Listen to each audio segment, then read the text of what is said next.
পৃথিবীর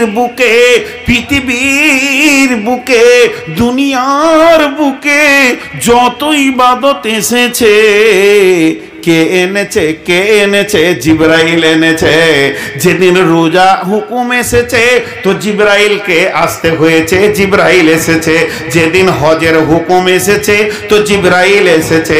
যেদিন কালেমা এসেছে তো জিবরাইল এসেছে। যেদিন রোজা এসেছে তো জিবরাইল এসেছে। যেদিন সুদ হারাম এসেছে তো জিবরাইল এসেছে। যেদিন ব্যবসা হালাল এসেছে তো জিবরাইল এসেছে। যেদিন মদ হারাম এসেছে তো জিবরাইল এসেছে। সমস্ত হুকুম আল্লাহ তাবারক ওয়া তাআলা জিবরাইলের মারফতে পাঠিয়েছেন। আর এমন একটা ইবাদত আছে আল্লাহ জিবরাইলকে নিলেন না, জিবরাইলকে সরিয়ে দিলেন। সেই ইবাদতটার নাম হলো সালাত, নামাজ। এটা জিবরাইল আনেনি। নামাজ দেওয়ার আল্লাহ যখন ইচ্ছা করলেন তখন বর্রাক পাঠিয়ে নবীকে আরশে নিয়ে গেলেন। আরশে নিয়ে গিয়ে এই ইবাদতটা নিজের হাতে দিয়েছেন। বান্দা আল্লাহ, আল্লাহ বান্দা, বান্দা আল্লাহ, আল্লাহ বান্দা। মাঝে জিবরাইল ছিল না। আজও যারা সলাতে দাঁড়িয়ে আল্লাহর কাছে মাল চাইবে, আল্লাহ বান্দা, বান্দা আল্লাহ হয়ে যাবে। এত দামি ইবাদত আল্লাহ তাবারক ওয়া তাআলা আমাদেরকে দিলেন আর বললেন ইস্তাইনু বান্দারে চেনাও বিসসবরি ওয়াস সালাহ, ধৈর্য এবং নামাজের মাধ্যম দিয়ে। ইন্নাল্লাহা মা'আস সাবিরিন, ধৈর্যশীলদের সঙ্গে আল্লাহ রয়েছেন। কেউ যদি মনে করে আমার সঙ্গে আল্লাহ থাকবে, আমি আল্লাহকে সঙ্গে রাখবো, তাকে ধৈর্যবান হতে হবে। যত ধৈর্য ধরবেন আল্লাহ তত সঙ্গী হয়ে যাবে।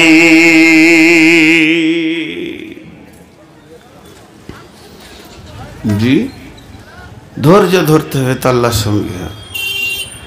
কত সুন্দর কথা আমার আল্লাহ কোরআনে বলেছেন দেখেন তো। কিন্তু আজকে আমাদের অবস্থা, আল্লাহর পরিচয়ই নাই আমাদের কাছে। আল্লাহ কেমন? বহু জান্নাতে যেদিন দেখবেন সেদিন সব ভুলে যাবেন। তিনি মেহেরবান, তিনি মেহেরবান। তো আল্লাহকে আপনি যদি বলেন সরাসরি কাজ নিব, তো আর অফিসটা গভীর রাতে খোলা থাকে।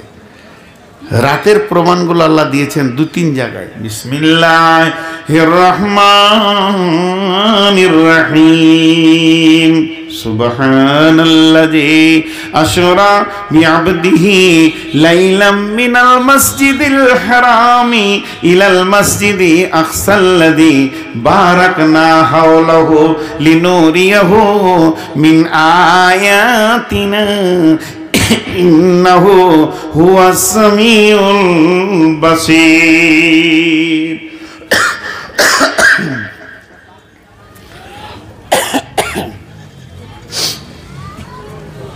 মকিমনগর গ্রাম থেকে আমি চলে যাব এখনই। কেউ আমাকে ভালোবাসে, দুজন ছাড়াছাড়ি করতে মন যেছে না, আমাকে জড়িয়ে ধরে আছে। বাংলাদেশ থেকে যখন আসছি তো এয়ারপোর্টে এসছেন হাজি আব্দুল সালাম ভাই, আরো দুটো ছেলে ছিল গত বছর, আর এই বছর দুই তিনটে ছেলে ছিল। এমনি করে বুকে জড়িয়ে ধরেছে, তো ছাড়তে মন যায় না। হুজুর চলে যাচ্ছেন, আমারও মনটা চাইছে যে চলে যাচ্ছি। মহাব্বত বলা হয় একে। তো এইরকম মহব্বতে কি হলো, এইরকম মহব্বতে আপোষের মধ্যে উপহার লেনদেন চলছে। একটা অ্যালবাম দিল, একটা ক্যামেরা দিল, একটা বই দিল, বিভিন্ন রকম দিল, তার মধ্যে একটা মোবাইল দিল। কোনটা ভালো? মোবাইলটা, বন্ধুর সঙ্গে সম্পর্ক রাখার জন্য মোবাইল। তফসিরের মধ্যে এসেছে মেরাজের ঘটনাতে যে আল্লাহ তার রসুলের সঙ্গে কথা বলছেন। রসুলকে বলছেন জান্নাত কেমন লাগলো, জাহান্নাম কেমন লাগলো, তোমাকে যেগুলো দেখালাম ওগুলো কেমন লাগলো, চতুর্থ আসমানে যেগুলো দেখলে, প্রথম আসমানে, সপ্তম আসমানে, সিদরাতুল মুনতাহা। তো আল্লাহ রসুল উত্তর দিচ্ছেন, জি ভালো লাগলো, এটা ভালো, এটা ভালো, আমার উম্মত কি করে বাঁচবে, এইগুলো কি আছে, এইসব আলোচনা চলছে। আপার আলোচনা আল্লাহর সঙ্গে রসুলের, এই আলোচনা কি অন্য সংসদের মতো নাকি? আলোচনা চলছে। তা আল্লাহ রসুল আলোচনা করতে করতে চোখটাকে এমনি করছে। তো যখনই চোখ, মন সরে গেলে চোখ দুলবে। আমি কোনো ছেলেকে পড়াচ্ছি বিষয় নিয়ে, আর ও যদি এরকম করে তাহলে জানতে পার মনটা অন্যদিকে গেছে। তো যখনই রসুলের একটু চোখ চেহারা চক্কর দিয়েছে, তো আল্লাহ বুঝতে পারছেন উনি তো দিলের কথা বুঝেন। কি ব্যাপার তোমার, কি শুনছো, কানটা কোন দিকে গিয়েছে তোমার? বলে জি ঠিকই ধরেছেন, আমার কান চলে গেছিল আরশের নিচে। আরশের নিচে 8টা ফেরেশতা আছে যারা আরশের পায়া ধরে আছে। এরা আপোষে বলা বলি করছে, কত ভালোবাসে রে, কত ভালোবাসে, কত ভালোবাসে যে আল্লাহ তার হাবিবকে তার আরশের সিংহাসনে নিয়ে এসছেন। আর কি সুন্দর আলোচনা চলছে। আল্লাহ নবী এই কথাটা বিড়বিড় করে কানে পড়ছে। রব্বুল আলামিন বললেন, তুমি কি ওই কথাগুলো শুনতে চাও, বুঝতে চাও? বলে জি। আল্লাহ রব্বুল আলামিন তার মুবারক হাতটা নবীজির বুকে যখন স্পর্শ করলেন, তাফসীরের মধ্যে এসছে, তখন নবীজি বলছেন আমার শরীরটা ঘেমে আসলো। আর আমি সেই অবস্থায় ওই ফেরেশতাদের কথাগুলো বুঝতে লাগলাম। ওরা আপোষের মধ্যে এরকম আলোচনা চালাচ্ছিল। এমন সময় তাদের মধ্যে একজন বলছে, চুপ কর, নিশ্চয়ই কিছু দেবে। আল্লাহ তার হাবিবকে বিনা উপহারে ফেরত দেবে না। যখন বিশ্বনবী ফেরত যাত্রা শুরু করেছেন, শুভ বিদায় নিতে শুরু করেছেন, আমার আল্লাহ বলছেন, ও মুহাম্মদ হাবিবি, তোমার জন্য আমি একটা উপহার রেখেছি। এতগুলো নবী কাউকে আমি দিলাম না। সেই প্রেমের মহব্বতের তুমি উপহারটুকু নিয়ে যাও। সেটা হলো 50 ওয়াক্তের নামাজ। আচ্ছা, এটা উপহার হলো না ঘাড়ে বাঁশ চাপলো? ঘাড়ে বাঁশ চাপলো, কিন্তু আসলে এটা উপহার। কেন? বান্দা যখন সাজদাতে পড়ে যায়, রব তার কাছে চলে আসে। এর জন্য আল্লাহ বলে, নবীজি বলছেন, নামাজের তোমার দুটো হালাত থাকবে, আল্লাহকে আমি দেখছি, নচেত আল্লাহ আমাকে দেখছেন। তার মানে আমার আল্লাহ চাইছেন, নবী হে, দিনে তোমার সঙ্গে আমার 50 বার মোলাকাত ঘটে যায়। হাজি ভাই, সামান্য একটা মেয়েকে যদি কেউ ভালোবাসে আর মেয়েটা যদি ছেলেকে ভালোবাসে, তাদের ঘন ঘন দেখা হলে কি কষ্ট লাগবে? তা আল্লাহর সাথে কষ্ট লাগছে কেন? মুসা নবী ঘোরাতে ঘোরাতে এটা 5 ওয়াক্তে এলো। অনেক লম্বা ঘটনা। 5 ওয়াক্ত নিয়ে যখন ফিরে আসছে, তখন আমার আল্লাহ বলছে, হাবিবি,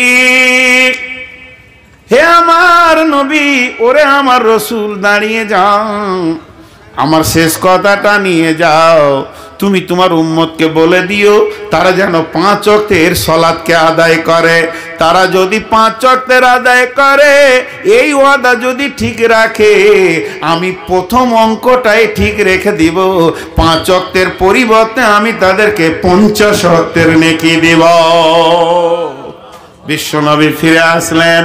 তাই এবার ওই সফরটা হয়েছিল কখন? রাত্রে না দিনে? মেরাজের সফর হয়েছিল রাত্রিতে। সুবহানাল্লাযী আশরা বিআবদিহি লাইলাম মিনাল মসজিদিল হারাম, রাত্রিতে একটা রাত প্রমাণ হলো। 2 নম্বর আল্লাহ বলতেন, লা তাখুযুহু সিনাতু ওয়ালা নাওম, মানুষ ঘুমায় কখন না? রাত্রিতে। আল্লাহ তার গোলামদেরকে বলছে, আমি ঘুমাই না, তার মানে আমাকে রাতে ডাক, নিরিবিলিতে ডাক। এরপরে চলেন সূরা সাজদার ভিতর, আল্লাহ বলছেন, তাতাজাফা জুনুবুহুম আনিল মাজাজি'i ইয়াদউনা রাব্বাহুম খাওফাও ওয়া তামআ ওয়া মিম্মা রাযাকনাহুম ইউনফিকুন। গভীর রাত্রিতে তোমরা বিছানা থেকে উঠে যাও এবং তোমার রবকে তোমরা ডাকো, তখন তোমার রব তোমার কাছে হাজির হয়ে যাবে। এবং ভয় আর আশার মধ্য দিয়ে ডাকো, আর নিজের রুজি থেকে তোমার আল্লাহর রাস্তায় দান করো। তার মানে এখন যে টাইমটা চলছে, এখন চারখানা আমলের কথা বলা হচ্ছে। একটা হচ্ছে বিছানা ছেড়ে জেগে যাও, ওটা আমরা আছি। দ্বিতীয় হচ্ছে ভয় আর আশার মধ্য দিয়ে আল্লাহকে ডাকো, তোমার রবকে ডাকো, এবং রুজি থেকে আল্লাহর রাস্তায় দান করো। তাহলে আল্লাহ তাবারাক ওয়া তাআলাকে পাওয়ার সময় হলো গভীর রাত্রিতে, নিরিবিলিতে। কোনো চিন্তা থাকবে না, টেনশন থাকবে না, দোকান যেতে হবে না, মার্কেট যেতে হবে না, মাঠে যেতে হবে না, স্ত্রী কাজ ফরমাস করবে না, স্বামী হুকুম ফরমাস করবে না, আর ছেলে মেয়ে কাঁদবে না, ডাকবে না।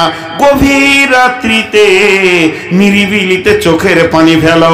এর জন্য বিশ্বনবী বলছেন, ওই আরশের ছায়াতে, রহমতের ছায়াতে যে 7 ব্যক্তি থাকবে, তার মধ্যে এক ব্যক্তি হলো ওরাদুলুন যাকারাল্লাহ ফাফাজাত আইনুহু, গভীর রাত্রিতে খালিয়ান ফাফাজাত আইনুহু, অন্তর্দেশ থেকে গভীর রাত্রিতে তারা চোখের পানি ফেলে আল্লাহকে ডাকবে। আল্লাহ রাব্বুল আলামিন তাদের জন্য আপনার কিনা রাস্তা খুলে দেবে। দুর্গম মাবুদ তাদের সঙ্গে কথা বলবে, বান্দা চাইবে আল্লাহ দেবে, আল্লাহ দেবে বান্দা চাইবে। এটা হলো আল্লাহর সাথে বান্দার সম্পর্ক করার সময়।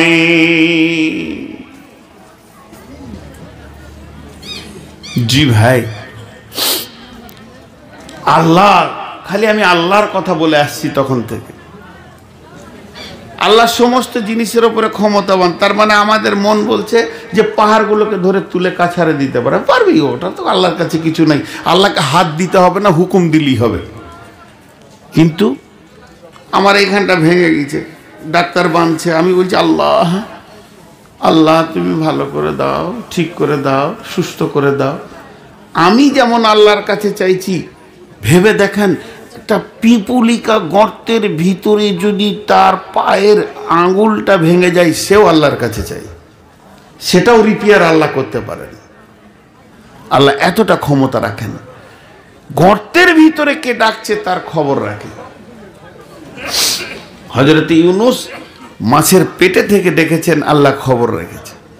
জি, আমরা ডাকার মতো ডাকতে পারি না।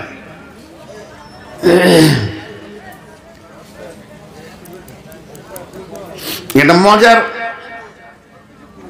কথা আপনাদেরকে শোনাই। আমাদের ঈমান শেষ হয়ে গেছে কয়েকটা জায়গাতে।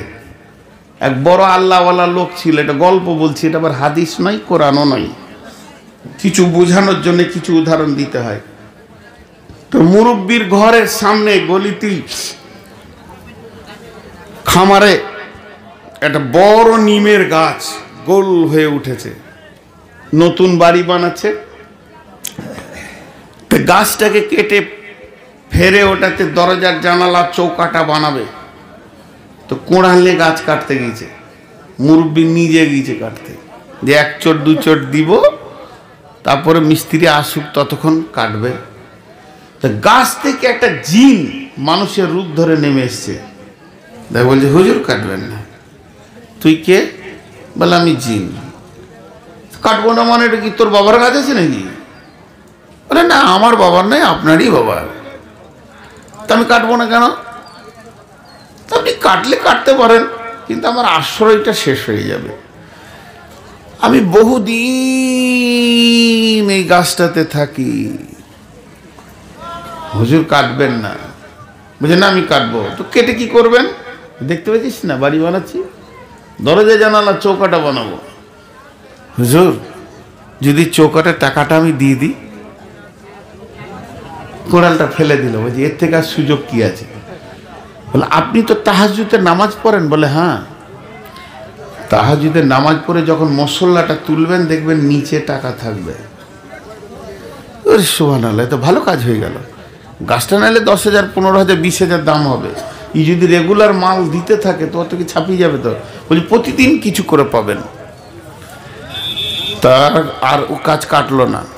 তাহাজ্জুদের নামাজ পড়ে মুসল্লাটা তুলছে, দেখছে 2,000 টাকা লাল একটা নোট কড়কড়িয়া পড়ে আছে। আরে সুবহানাল্লাহ, টাকাটাকে কপালে মুখে আর কত চুমা খেয়েছে, ও পকেটে ভরে নিলে। গাছ কাটার নামই লেই না। পরের দিন দেখছে আবার একটা 2,000, তারপরের দিন দেখছে একটা 500 টাকা।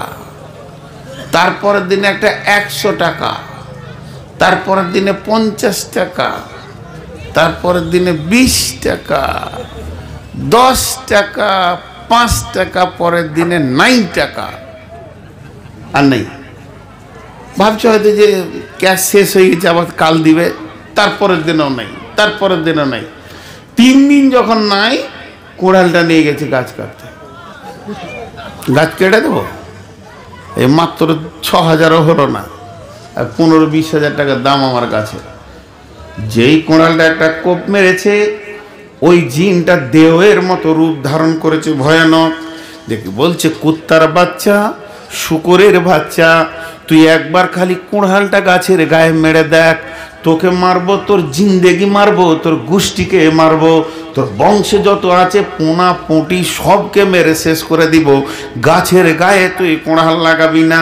তখন ওই মুরব্বী আবার থরথর করে কাঁপতে শুরু করেছে, বলছে তোর এত ক্ষমতা হলো কি করে? বলে ক্ষমতা হবে না রে কুত্তার বাচ্চা, শোন, প্রথম দিন তুই যখন গাছটা কাটতে আসলি, তখন আমি ডালে বসেছিলাম, আমি চেয়েছিলাম তোকে এমন করে একটা পটকানি মারবো, সারা জীবন আর গাছের কাছে আসবি না। কিন্তু তোকে মারার উদ্দেশ্যে আমি গাছ থেকে নেমে যাচ্ছি, তখন দেখছি তোর ডানে বামে ফেরিস্তা দাঁড়িয়ে আছে 2 জন, আর তারা ইশারা করে বলছে মুরব্বির গায়ে যদি হাত দিবি তোর জিন্দেগি বরবাদ হয়ে যাবে। তো ওদেরকে দেখে আমি ভয়ে দেখলাম তোকে ইমানে লিক মারতে হবে, তোর হাতে পায়ে ধরে তোকে টাকার লোভ দেখিয়ে দিলাম।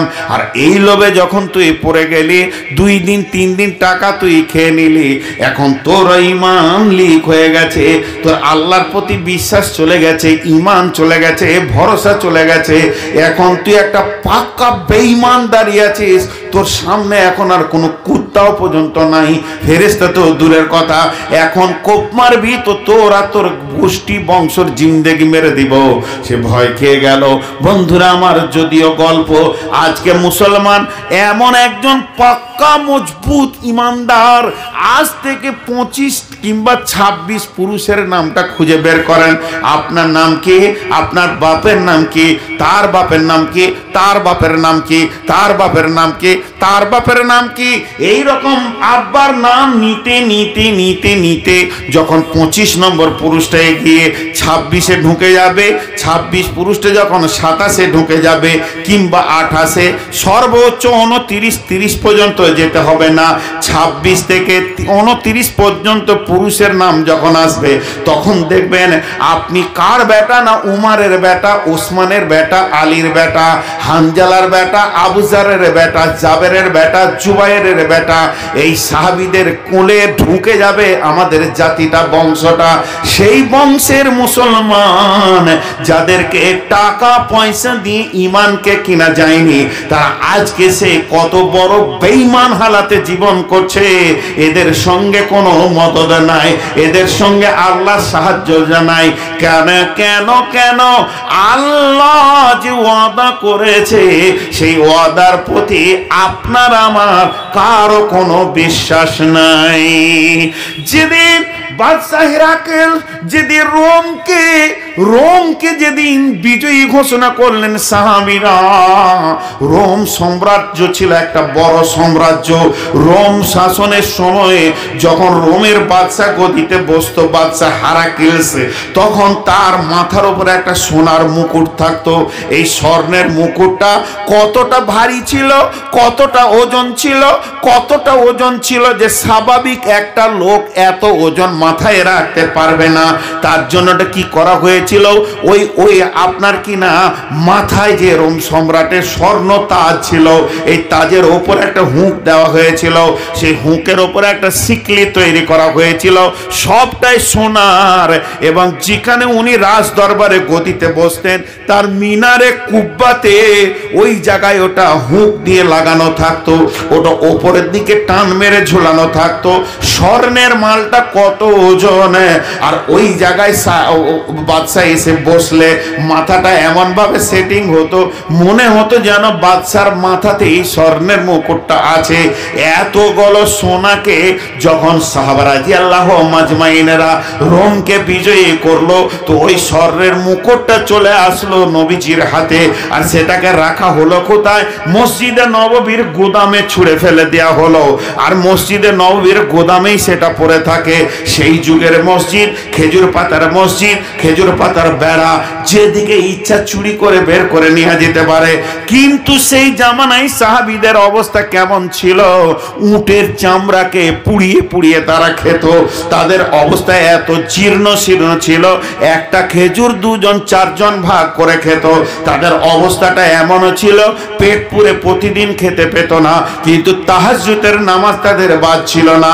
এই রকম গভীর রাত্রিতে মসজিদে নববীতে প্রদীপ জ্বালাবে, সে পয়সাটা নাই, তারপরও স্বর্ণের মুকুটটা পরে আছে। কোনো একজন সাহাবী তাহাজ্জুদের নামাজ পড়ার জন্য উঠেছে, আন্ধারে রাস্তা ঠিক না করতে পেরে ওর পায়ে স্বর্ণের মুকুটটা লেগেছে আর খাড়াক করে শব্দ উঠেছে। তখন আর একজন বলছে, কে রে, কে উঠেছিস? ও তখন বলছে, আমি উজু করার জন্য রাস্তা খুঁজছি, আন্ধারে পেছি না। কিসের শব্দ হলো? নাকটাকে ছোট করে বলছে, সেই মুকুটটা। এতগুলো সোনা তাদের দিল কাটতে পারেনি। আর আমাদের 20 টাকা নোট দেখলে 4 বার কপালে লাগাবে, কপাল কপাল, 20 টাকা পরে পেয়েছি। এর জন্য ইমান গেছে ধ্বংস হয়ে। তারা ইমানের বলে বলিয়ান হয়ে আল্লাহকে সঙ্গে রেখেছিল। আজকে আল্লাহ আমাদের কাছ থেকে চলে গেছে। যে আল্লাহর কথা আমরা মুখে বলছি, আল্লাহ আমার মতো বেঈমান নূর মোহাম্মদের ওপরও নারাজ আছে। তার কারণ হচ্ছে পৃথিবী জুড়ে আল্লাহকে চিনি জানি কিন্তু মানি না। জানা আর চিনা পার্থক্য আছে না নাই? জানি আর চিনি পার্থক্য আছে না নাই? আপনাদেরকে বলছি যে বক্তা, বাংলাদেশে কোন একটা বক্তার নাম করে বলছি যে ওকে চিনেন? মুজাফফর বিন মহসিন বলে চিনি, জানি। জানি জানি মানে শুনে শুনে জানি, আর চিনি মানে তার সঙ্গে আমার পরিচয় আছে। জানা চিনার পার্থক্য। তো আমাদের মুসলমান বর্তমানে আল্লাহকে জানি, চিনি না। আর সাহাবীরা চিনতেন, কাজের সঙ্গে আল্লাহকে জড়িয়ে নিয়েছিলেন। আমরা জানি মুসলমান, আল্লাহ আছে জানি, কিন্তু চিনি না। যদি তার পরিচয় চিনতাম তা একটাও বেনামাজি থাকতো না। বলেন, আপনারা কোনো আলিমের কাছ থেকে শুনেছেন যে একটা বেনামাজি সাহাবীর নাম বলেন তো? তার গোটা কোরআনের রচনা শৈলী আল্লাহর। গোটা কোরআনের ভিতরে যত শব্দ এসেছে সব আল্লাহর। গোটা কোরআনের জের জবর সব আল্লাহর। কিন্তু বন্ধুরে, এই সূরাগুলি একটার নাম হলো ফাতিহা, একটার নাম বাকারা, একটার নাম ফাতিহা মানে খোলা, বাকারা মানে গাভী। সূরার নাম আল ইমরান, ইমরানের বংশ। সূরার নাম মায়েদা, খাদ্য বস্তু। সূরার নাম আরাফ, আরাফ মানে পরিচিতি। কিন্তু এর ভিতরে ঘটনা হচ্ছে কিয়ামতের ময়দানে একটা পাহাড় থাকবে আরাফ। সে পাহাড় কেন্দ্রিক আলোচনা সূরাতে আছে।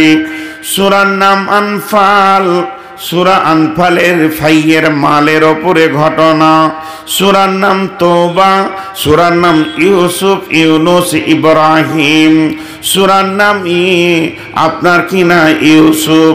এইভাবে সূরার নাম হাদিদ, সূরার নাম নামাল।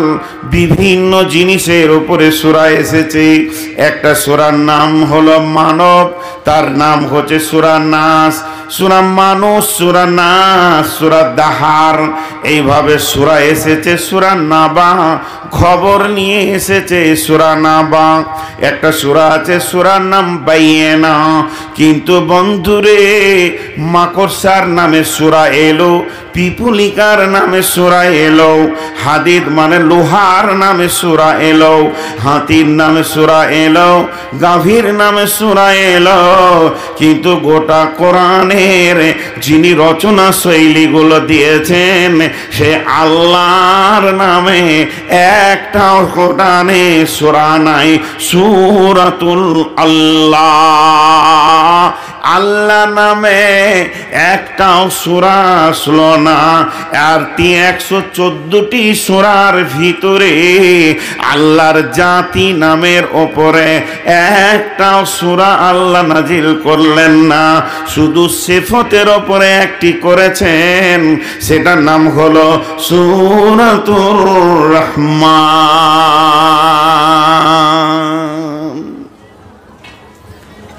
বিশেষণ সূরাতুর রহমান, বিশেষণ বিশেষ্য হলো আল্লাহ। অবাক লাগে, গোটা কোরআনে আল্লাহ নিজের নামে একটাও সূরা দিলেন না। সব আড়াল হচ্ছে, কোরআন শরীফ কটাকে পাঠিয়ে দেন, এই ধারটা আড়াল হয়েছে। ঘন ঘন পানি খাবো, রাগ করিয়েন না, এখন বুড়িয়ে গেছি। বলছে যে একটু সরে বসেন, ছবিটা ভালো হবে। বুড়ার ছবি লে কি হবে, শুনলেই হবে। তো আল্লাহ নামে একটাও সূরা নেই। ধ্যানের সঙ্গে শুনেন, আল্লাহর পরিচয়ের সূরা আছে। দেখেন গোটা সূরাটায় যতগুলো আয়াত আছে সব আল্লাহর। খুব ভালোবাসি না, বসতে হবে। হ্যাঁ, খুব ভালো ভালো লয়, মিডিল মাপে দিতে হবে। 1 কেজি মাংসতে 7 কেজি নুন মেরো না বাপ, ক্যামেরা উড়ে যাবে। বলে দিয়েছি মানে ভেবো না যে ঢিলা দিয়ে দিয়েছে। দেখেন কিরম কারিশমা, দেখেন একটা সূরা আছে গোটাটাই আল্লাহর পরিচয়, কিন্তু যে সূরাটার নাম রেখে দিয়েছে অন্য। বিসমিল্লাহির রহমানির রহিম, জোরে বলেন বিসমিল্লাহির রহমানির রহিম। সকলে জোরে বলেন ভাই। কুল হুয়াল্লাহু আহাদ, কুল হুয়াল্লাহু আহাদ, আল্লাহুস সামাদ, লাম ইয়ালিদ ওয়া লাম ইউলাদ ওয়া লাম ইয়াকুল লাহু কুফুয়ান আহাদ। গোটা সূরাটা আল্লাহর পরিচয় দিল, গোটা সূরাটা আল্লাহর পরিচয় দিয়েছে। তরজমা শুনালেন, হে নবী তুমি বলে দাও, কুল শব্দের ভিতরে নবীকে ইশারা করা আছে। হে নবী তুমি বলে দাও হুয়াল্লাহু আহাদ, ওই আল্লাহ হলো এক। আল্লাহুস সামাদ, তিনি হলেন বেনিয়াজ, অমুখপেক্ষী, অর্থাৎ কারো মুখপেক্ষী তিনি নন। লাম ইয়ালিদ ওয়া লাম ইউলাদ, তিনি আর জনক কেউ নন, তিনি কারো জনক নন। তার মানে পিতা পুত্রর ব্যাপারে তিনি পাক। তারপর আল্লাহ বলছেন ওয়ালাম ইয়াকুল লাহু কুফুয়ান আহাদ, তার মতো পৃথিবীর বুকে গুণে, চেহারাতে, শক্তিতে দ্বিতীয় আর কেউ নাই। তিনি এক একক, তিনি ওয়াহদাহু লা শারীক। পরিচয়টা গোটাই আল্লাহর, সূরাটা গোটাই আল্লাহর। নাম কি? সূরাটার নাম কি? দেখেন তো, ইখলাস, আলিফ খ লাম সদ, ইখলাস। তো এই ইখলাস শব্দটাই গোটা সূরাতে নেই। ইখলাস শব্দটায় গোটা সূরাতে নাই, অথচ সূরার নাম ইখলাস। ভাইরা আমার, আল্লাহ তাবারাক ওয়া তাআলা কে আল্লাহু লা ইলাহা ইল্লাহু, আল্লাহু লা ইলাহা ইল্লাহু। আল্লাহু বলতে ওই আল্লাহ, সেই আল্লাহটা কেমন, সেই আল্লাহ কেমন ক্ষমতাবান, তিনি কে, তার পরিচয় কি? মামার বোন আমার শুনেলেন, হুয়াল্লাহ লা ইলাহা ইল্লাহু, নাই কোনো মাবুদ, একমাত্র তিনি।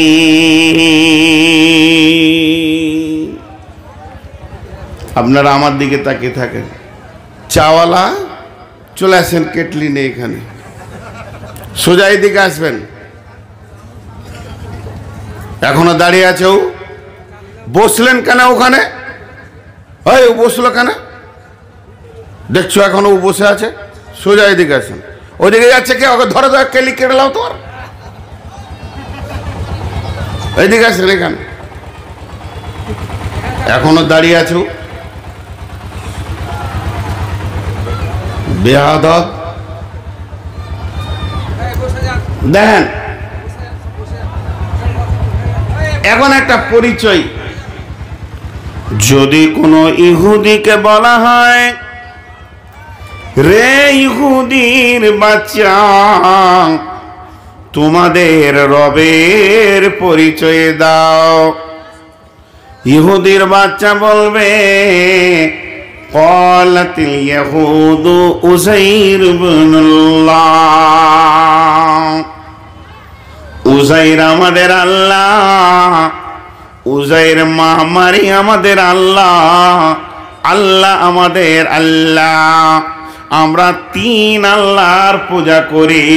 উযাইর নবী, কেউ বলেছে মুসা নবী, এবং এই নবীর মা মারিয়াম এবং আল্লাহ, আমরা তিন আল্লাহর পূজা করি। চলেন নাসারাদের কাছে, হে নাসারা খ্রিস্টান, তোমরা তোমার রবের পরিচয় দাও।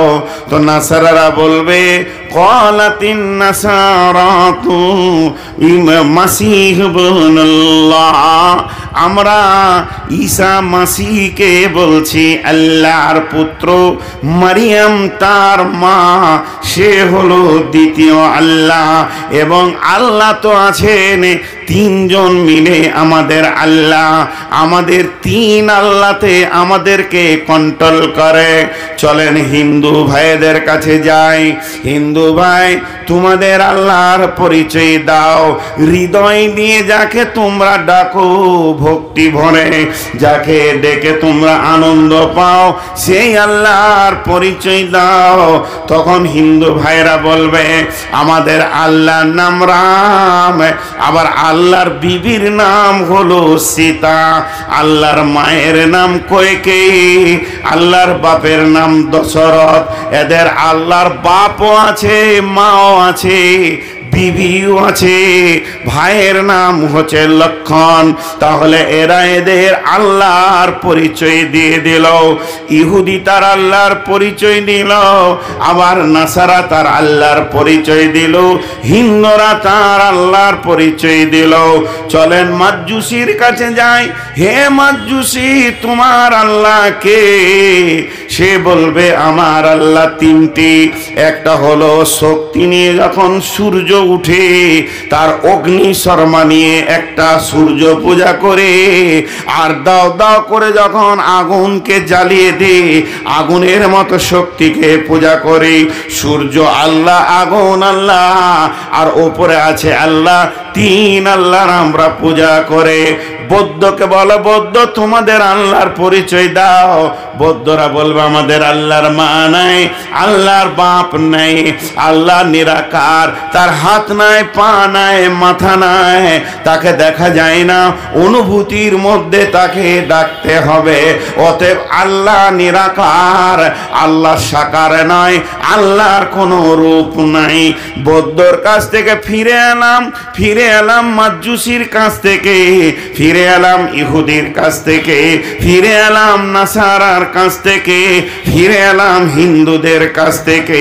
এখন মুসলমান, হে মুসলমান, তুমি তোমার আল্লাহর পরিচয়টা দাও, যাকে তুমি সকাল সন্ধ্যা ডাকো, যার উপরে ভয় করে তুমি হারাম খাও না, যার উপরে ভয় করে মসজিদে গিয়ে সাজদা করো, যাকে খুশি করার জন্যে হাজার হাজার টাকা তোমরা টেবিলে ঢেলে দিয়েছ, যাকে এখনো তোমরা দেখলে না অথচ তার ভয়ে থরথর করে কাঁপছ, যাকে তুমি কোনোদিন দেখনি এরই ভয়ে তুমি মদের বোতলে হাত দিলে না, যাকে তুমি এখনো দেখলে না এরই ভয়ে তোমাকে তাসের আড্ডাতে পাওয়া যাচ্ছে না।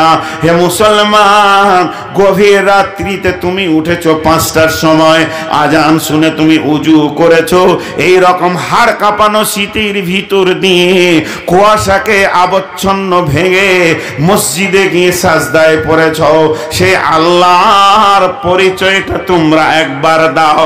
তো মুসলমান বলবে, সকলে জোরে বলেন, কুল হু ওয়াল্লাহু আহাদ। আমি আমার সাথে বলছি, জোরে বলেন, কুল হু ওয়াল্লাহু আহাদ আল্লাহুস সামাদ লাম ইয়ালিদ ওয়া লাম ইউলাদ ওয়া লাম ইয়াকুল লাহু কুফুয়ান আহাদ।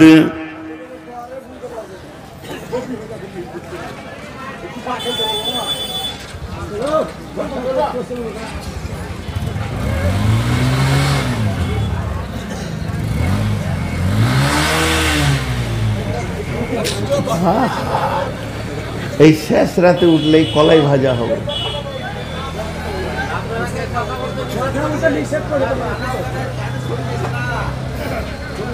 এই মাইকম্যান ভাই, এই বক্সে একটু সাউন্ড দেন তো। ছবি যেতে না তো আস্তে করে বলতে হবে। কেউ যদি বিবিকে বলে ভাত দেয় না, সে তো হার্ট ফেল করবে। বিবিকে কানে কানে বললেই ভালো হয়। ও যা না জায়গা যেমন হচ্ছে এরকম দেখো, বিয়ে হয়ে গিয়েছে, ভেজাল চুকে গেছে। জি ভাই, আমি যার পরিচয় দিচ্ছি ওইটাই খালি কানে ঢুকলেই হবে। সমস্যা খুব।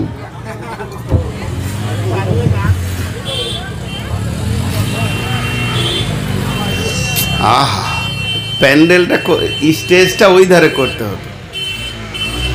স্টেজ এইদিকে করলি এই মুশকিল হবে। কেমে তখনই গাড়ি স্টার্ট করছে আর কিছু করছে। জি, আল্লাহর পরিচয়ের কথা বলছি। মাঝে 2 মিনিট টাইম নিয়ে একটা ছোট্ট মজার ঘটনা শুনিয়ে দিই। এই ঘটনাটা কিন্তু সত্যই ঘটেছিল। কার সঙ্গে ঘটেছিল নামটা বলবো না, কিন্তু কোন জায়গায় ঘটেছে এটা বলি। আল্লাহকে পৃথিবীতে দেখা সম্ভব? জোরে বলেন। আল্লাহ হলো জান্নাতের নিয়ামত। আল্লাহকে জান্নাতে গিয়েই দেখা যাবে। আপনাদের এখান থেকে ছাইতনি বলে একটা গ্রাম আছে, চিনেন? আল্লাহ, তা আবার চিনবেন না? ছাইতনি জালসা আছে, আপনারা জানেন? কেউ যাবেন না ওখানে। আমাকে আবার যাবেন এটা বলতে বলেছে ছাইতনি কমিটি, তা আমি যাবেন না বললাম আর কি। তো ঘটনাটা একটা মন দিয়ে শুনলে এখানে একটা জ্ঞানের আলো বের হবে। আমাকে কিছু জায়গা আফসোস লাগে। গতকালকে না আজকে সকালে আমি আমাদের মোড় থেকে বাইক নিয়ে বাড়ির দিকে যাচ্ছি। খুব ব্যস্ত ছিলাম, সকালে 8-10টা কাজ করেছি। এই যাব 4-5 জনকে দেখা করা, মসজিদের টাকা পয়সা দেওয়া। তো দেখছি মূর্তি নামানো আছে ছোট্ট প্যান্ডেলে। তো ওদের আল্লাহ বসে আছে আর কি। দুদিকে 2টো ডিজি বক্স দিয়েছে, বড় বড় বক্স, আর ওই মেশিনে ক্যাসেট ভরে দিয়েছে। ঢুকচু ঢুকচু ঢুকচু চলছে, কোনো ভাষা নাই, প্রেমেরও ছন্দ নাই, খালি ঢুকচু ঢুকচু। ওদিকে পেরিয়ে গেলাম তো তাকিয়ে দেখলাম যে আল্লাহ ঢুকচুতেই শান্তি।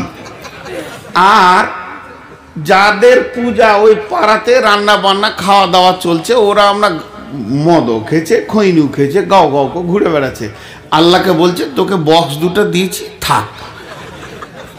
এরপরও এদের চেতনা হচ্ছে না যে ও আল্লাহ হতে পারে কি করে। জি ভাই, তার নাকের ডগে মাছি বসলে তার আবার ক্ষমতা হয় না, তো সে আল্লাহ হতে পারে কি করে, অবাক লাগে।